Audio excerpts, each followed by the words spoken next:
Welcome to Alaska Weather, a production of Alaska Public Media and the National Weather Service, Alaska Region.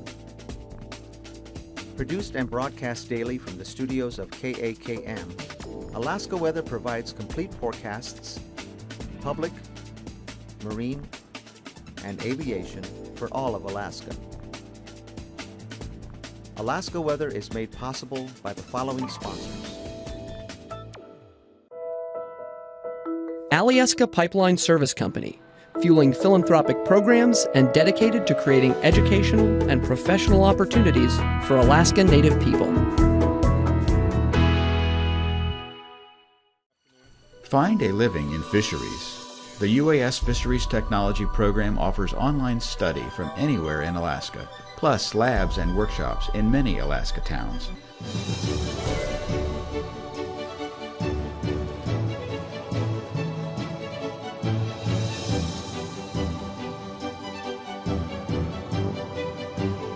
Is most likely a chum. Find your living without leaving where you are. Fisheries Technology from UAS.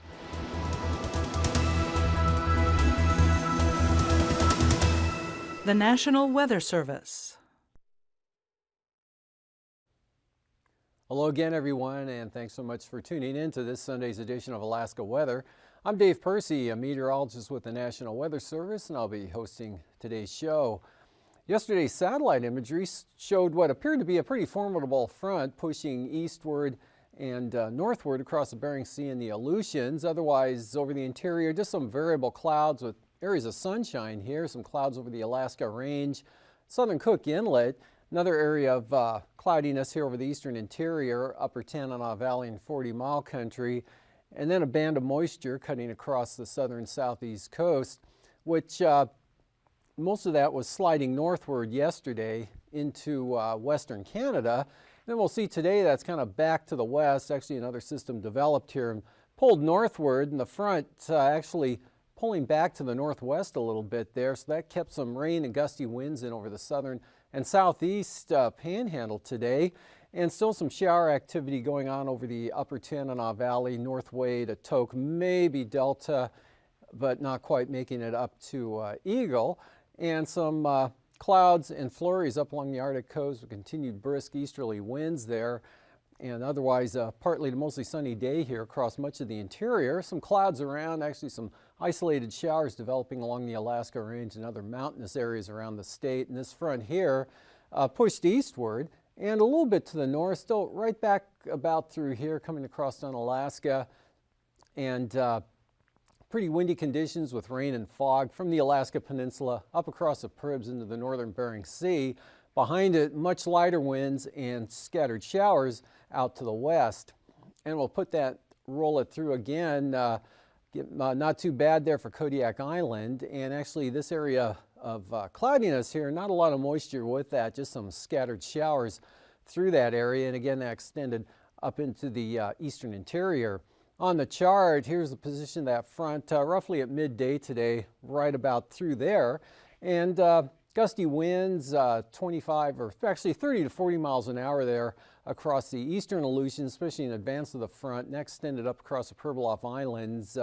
St. Paul, St. George seeing gusts to about 40 miles per hour and 40 to 50 mile per hour winds here across the Alaska Peninsula, mostly from False Pass over to about Cold Bay, then that lightened up off to the east. A few scattered showers here from the Gulf of Alaska, isolated over the southern Kenai Peninsula area and also here across the southwest interior.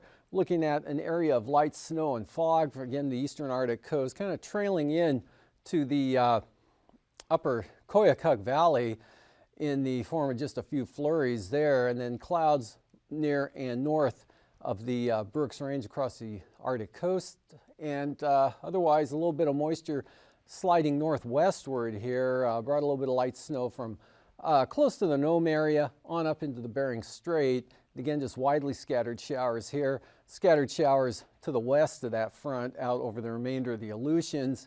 And then the front bringing the rain and wind here, gusting as high as 25 to 35 miles an hour in advance of the front, much lighter and more showery back to the west. And for tonight, that front doesn't move a whole lot, keeps it wet, but the winds will be less here over the southern southeast coast.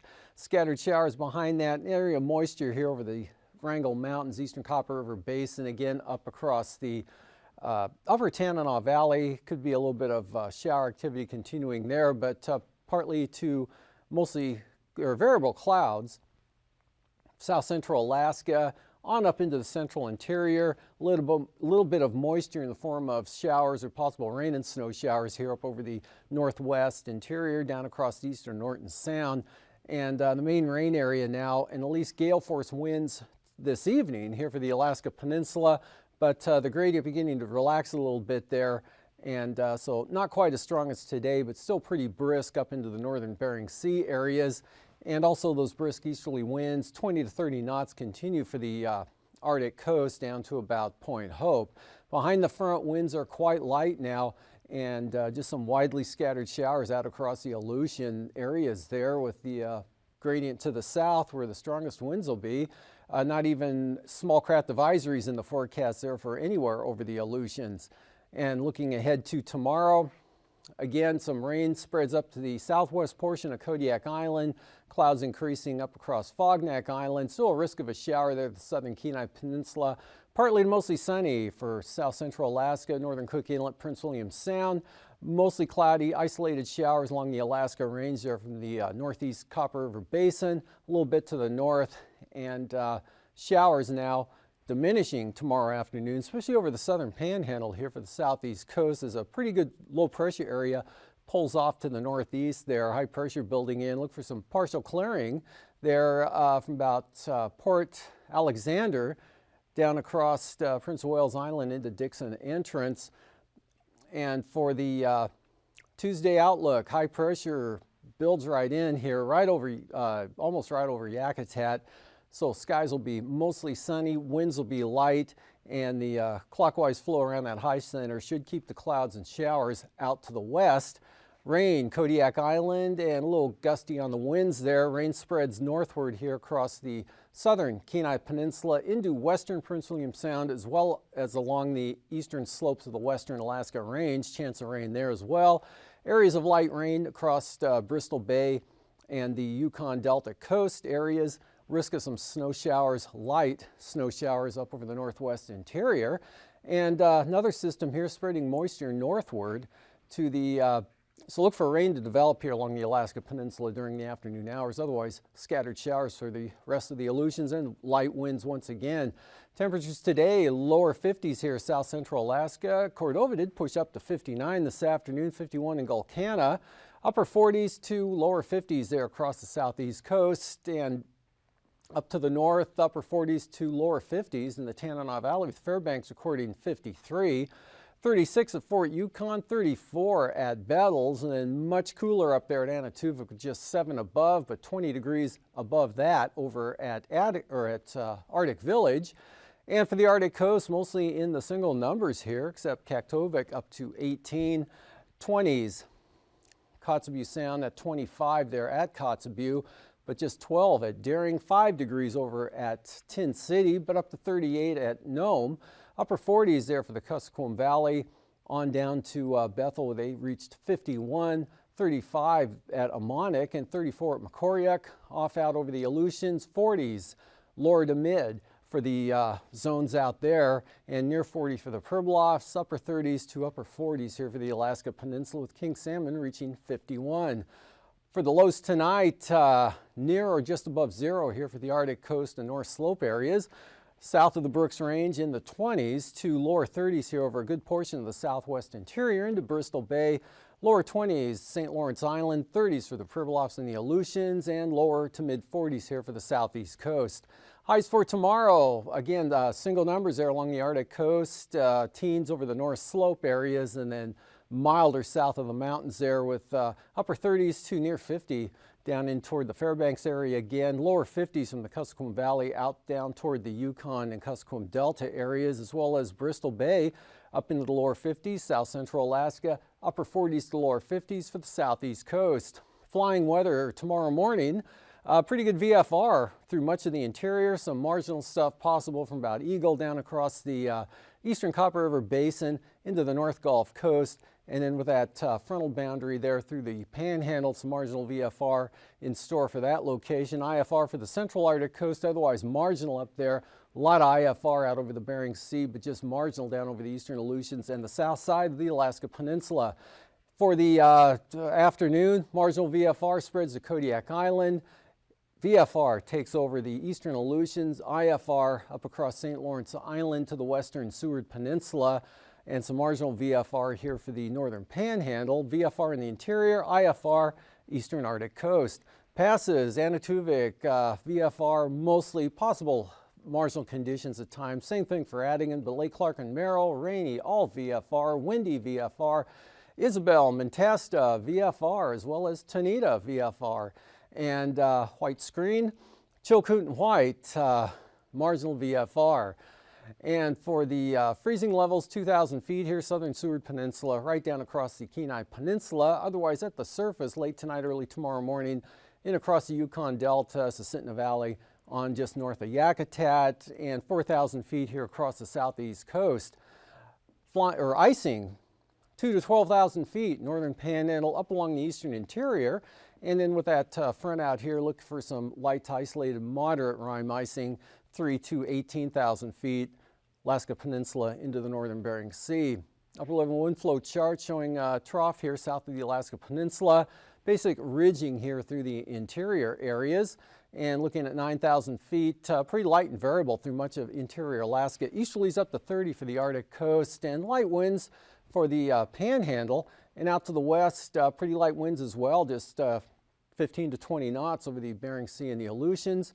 And at 3,000 feet, a little bit more pronounced here, southeasterlies 30 to 40 knots across the eastern Alaska Peninsula, portions of Bristol Bay, 30 to 40 knots over the northern Bering Sea up to St. Lawrence Island. Easterlies 25 in the Arctic coast, lighter for the Aleutians, light and variable here for the central and eastern interior areas, and westerly mostly there on the north side of that building ridge across the southeast coast. Turbulence-wise, pretty smooth. Brooks Range down into the Gulf of Alaska, but occasional light to isolated moderate chop reaching Kodiak Island. Narrow band of moderate turbulence below about 5,500 feet there from Port Hayden up across Cape Newinam, Nunivak Island to St. Lawrence Island, and light to isolated moderate below 4,000 feet up along the north slope to the Arctic coast. And after the break, I'll be back with a look at the marine forecasts.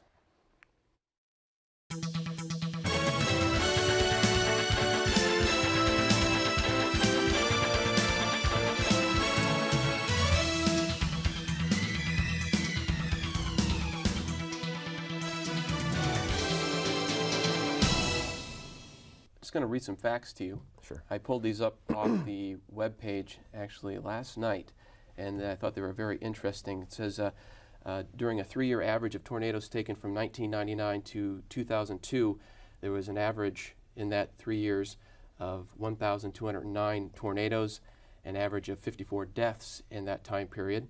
On average, the United States experiences 100,000 thunderstorms each year, causing about 1,000 tornadoes. The National Weather Service says that an average of 42 people are killed by tornadoes annually.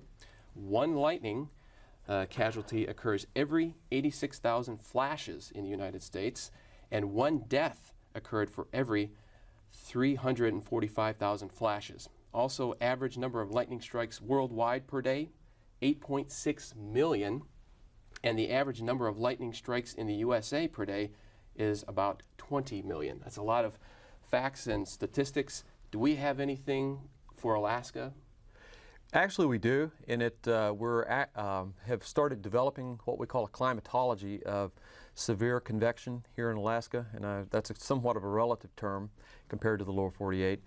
But courtesy of David Vonderheide, one of our hydrometeorological technicians at our office, who has gone to the trouble of digging up through the archives and calling the National Climatic Data Center and working with the state climatologist and working with our various offices around the state. He's compiled a list of tornadic events, funnel cloud events, and waterspout events that have been reported over the last few years.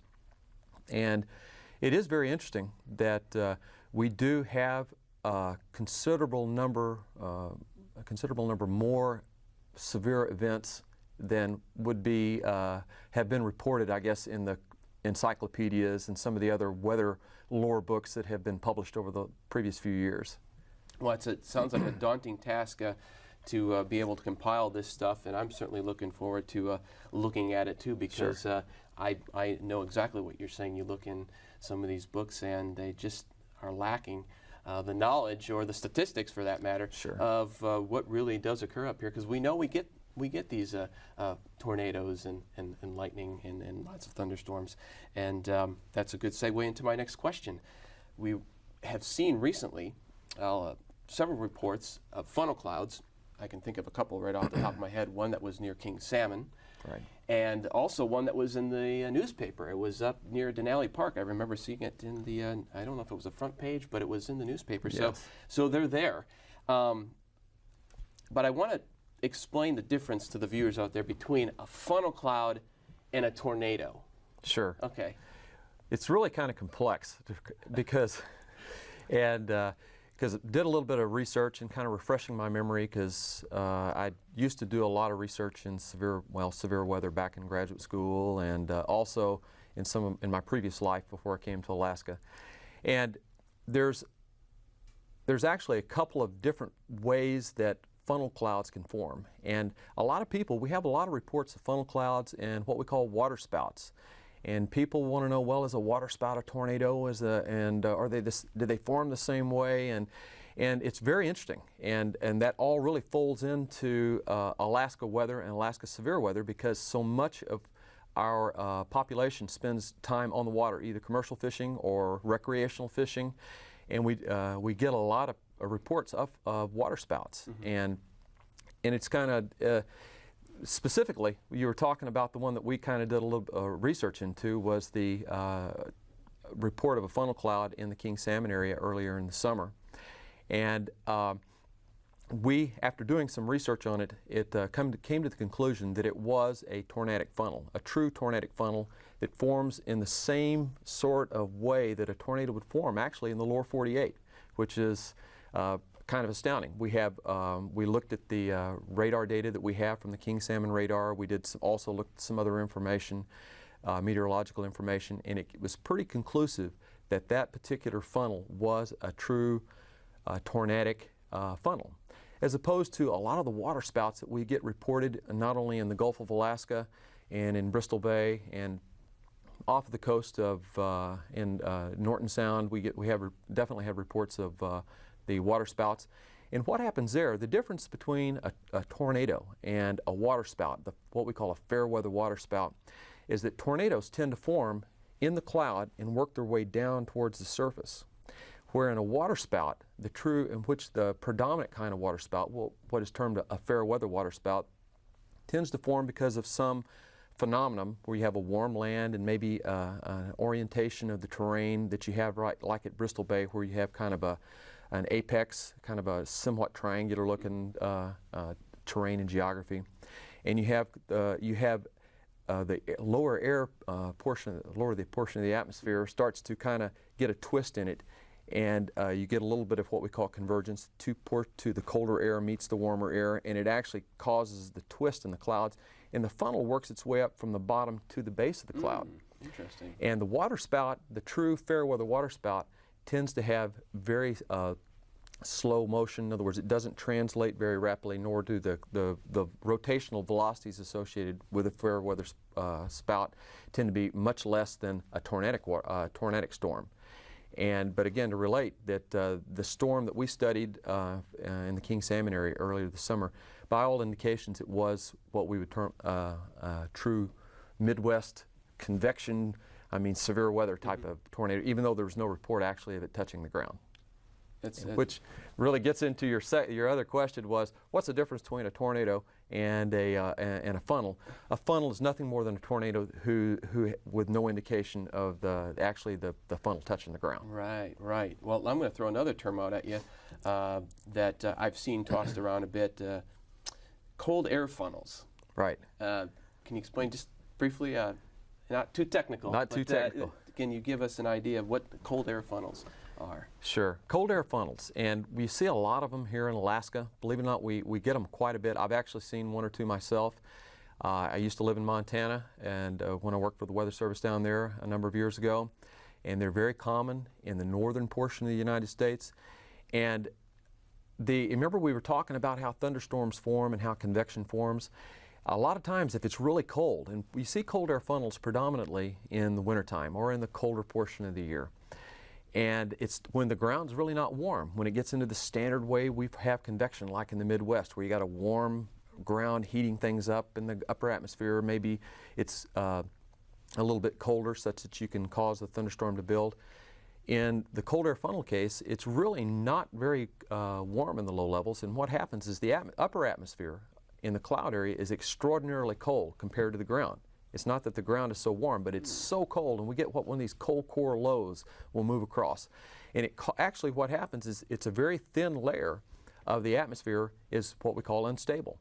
And because it's so cold and you have a lot of shear in the clouds, the differences in the airspeed and in wind direction, that you can actually get rotation will form, and these things will bob much like a little cork on the water, and they almost never, there's almost no reports of a cold air funnel actually touching the ground. They're almost always confined to the lower portion of the cloud.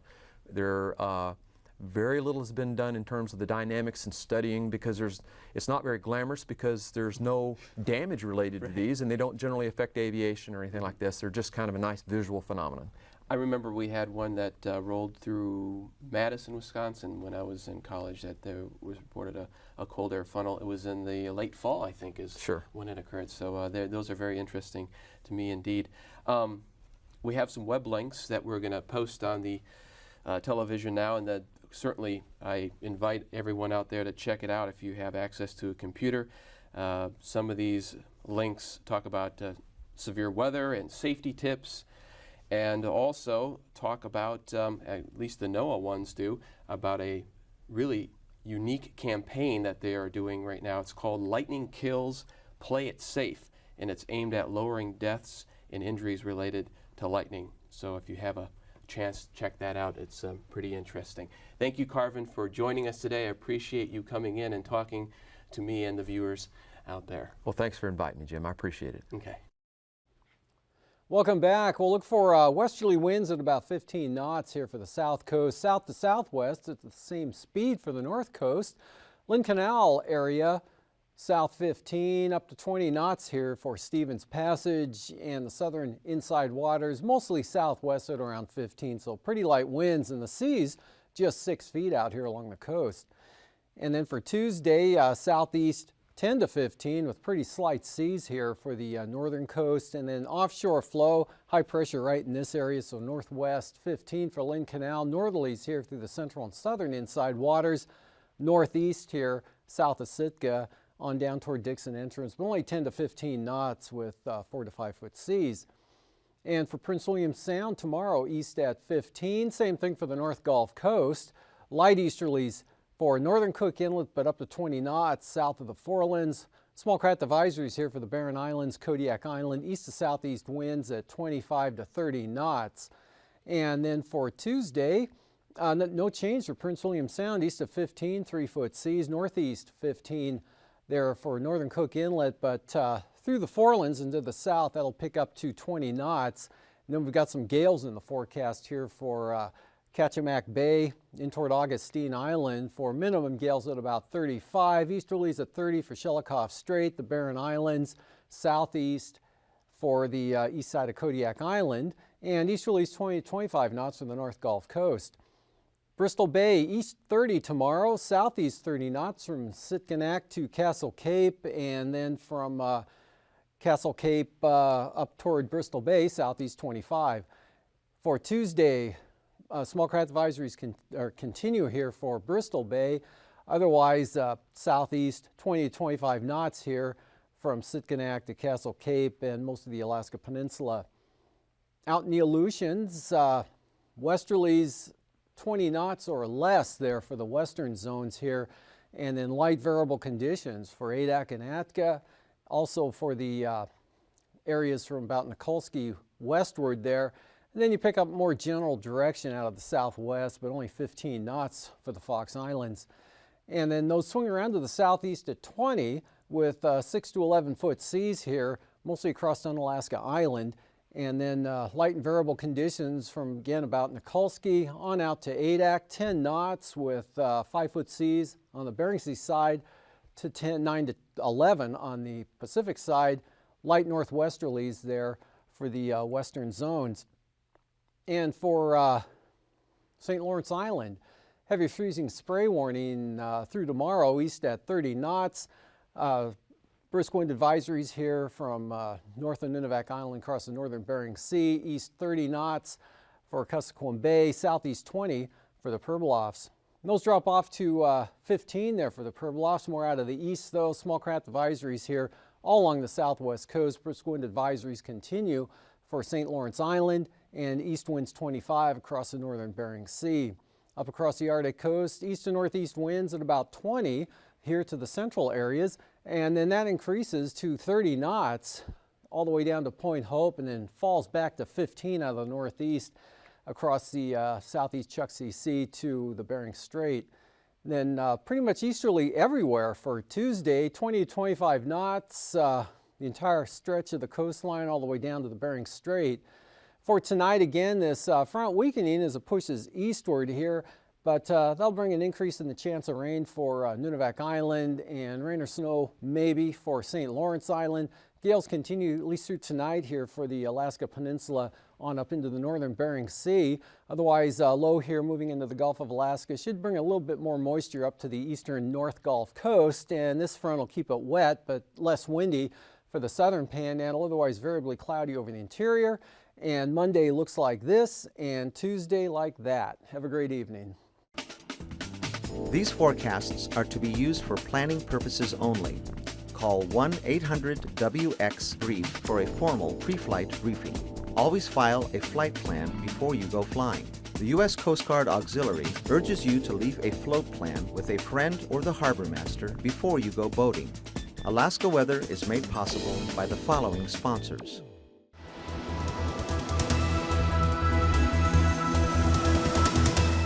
The National Weather Service.